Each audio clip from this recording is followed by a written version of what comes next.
Tu sais que tu devrais poser des limites. Mais à chaque fois que le moment arrive, tu bloques. Tu dis oui alors que tu penses non. Tu acceptes des choses qui te font mal. Et quand tu essaies enfin de t'affirmer, tu te sens coupable pendant des heures. Si tu te reconnais, cette vidéo est pour toi. On va voir pourquoi c'est si difficile pour toi de poser des limites, et surtout comment commencer à le faire sans te détruire intérieurement. À la fin, je te parlerai aussi d'un petit guide pratique que j'ai créé, avec des phrases concrètes toutes prêtes pour t'aider à poser tes limites dans la vraie vie. Bienvenue sur Zone Psy Relations. Ici, on parle de relations toxiques, de manipulation, de dépendance affective et d'estime de soi. Si tu veux arrêter de t'oublier pour garder les autres, abonne-toi à la chaîne. On commence. 1. Pourquoi c'est si difficile de poser des limites? Tu n'as probablement jamais vraiment appris à le faire. Peut-être que, quand tu étais enfant, chaque fois que tu disais non, on te disait « tu exagères, tu fais des histoires, tu manques de respect ». Tu as appris que te protéger égale perdre l'amour ou l'attention. Aujourd'hui, à l'âge adulte, ton corps se souvient, poser une limite égale danger. Alors tu évites. Tu dis oui. Tu te tais. Tu minimises. 2.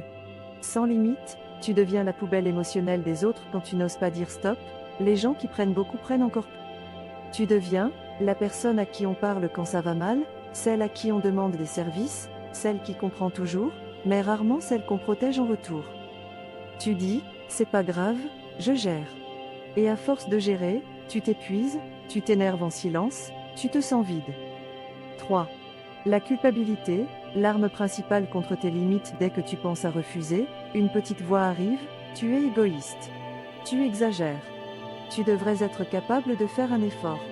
Parfois, ce sont les autres qui te renvoient ça. Parfois, c'est toi tout seul dans ta tête. Résultat, tu préfères te faire du mal à toi plutôt que de risquer de décevoir quelqu'un. Tu choisis leur confort au détriment de ton respect. 4. Poser une limite, ce n'est pas attaquer l'autre. Une des grandes confusions, c'est de croire que, si je pose une limite, je manque de respect. En réalité, une limite saine ne dit pas, tu es nul. Elle dit, voilà jusqu'où je peux aller sans me perdre moi. Tu peux respecter quelqu'un et refuser certaines choses. Tu peux aimer quelqu'un et dire, ça, je ne peux pas l'accepter. 5. Par où commencer quand tu n'as jamais appris?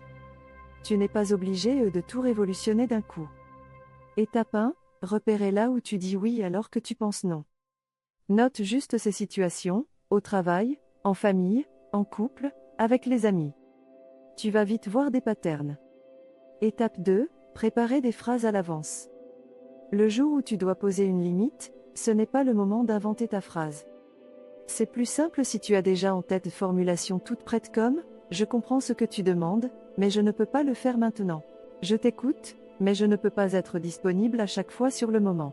Je ne suis pas à l'aise avec ça, je préfère qu'on fasse autrement. » C'est exactement pour ça que j'ai créé un guide avec 10 phrases concrètes toutes prêtes, je t'en reparle à la fin. Étape 3, poser une micro-limite et l'assumer. Tu peux commencer par quelque chose de petit, refuser un service alors que tu n'as vraiment pas l'énergie, dire que tu n'es pas dispo maintenant mais plus tard, dire que telle remarque te fait mal. L'important, ce n'est pas la taille de la limite, c'est le fait que tu la tiens. 6. Les réactions des autres ne sont pas ton indicateur de bien ou mal quand tu commences à poser des limites, certaines personnes vont être surprises, vexées, voire en colère. Ça ne veut pas dire que tu as tort. Ça veut juste dire qu'elles étaient habituées à ce que tu dises oui à tout. Les personnes qui tiennent vraiment à toi vont peut-être être bousculées au début, mais elles vont finir par respecter tes limites. Celles qui ne supportent aucune limite et montraient déjà, sans le dire, que ta place dans leur vie dépendait de ta capacité à tout accepter. 7. Un outil concret pour t'aider, 10 phrases pour poser tes limites si tu as du mal à trouver les mots, que tu bloques au moment de parler, que tu regrettes après coup de ne pas avoir su quoi dire. J'ai créé un petit guide PDF, livre fermé, guide 10 phrases pour poser ses limites. C'est un document de 14 pages avec 10 phrases concrètes que tu peux utiliser ou adapter, des formulations pour poser tes limites sans être agressif. 5e, des exemples adaptés aux relations, au travail, à la famille. Prix, 7 € seulement. Tu peux le télécharger ici, bit.ly/10 phrases limite. Ça ne va pas tout régler à ta place, Mais ça te donne des phrases prêtes à l'emploi pour ne plus rester bloqué au moment de parler. Conclusion, poser des limites ne fera pas fuir les bonnes personnes. Ça fera surtout partir celles qui profitaient du fait que tu n'en avais pas. Tu as le droit de dire non, de te protéger, de choisir ce que tu acceptes ou non dans ta vie. Sur Zone Psy Relations, on va continuer à parler de ça, des phrases, des comportements, de la culpabilité, et de comment reconstruire une vraie estime de toi. Si cette vidéo t'a parlé, abonne-toi à la chaîne. Et si tu veux un coup de main concret pour trouver les bons mots, va voir le guide 10 phrases pour poser ses limites dans la description. On se retrouve dans la prochaine vidéo.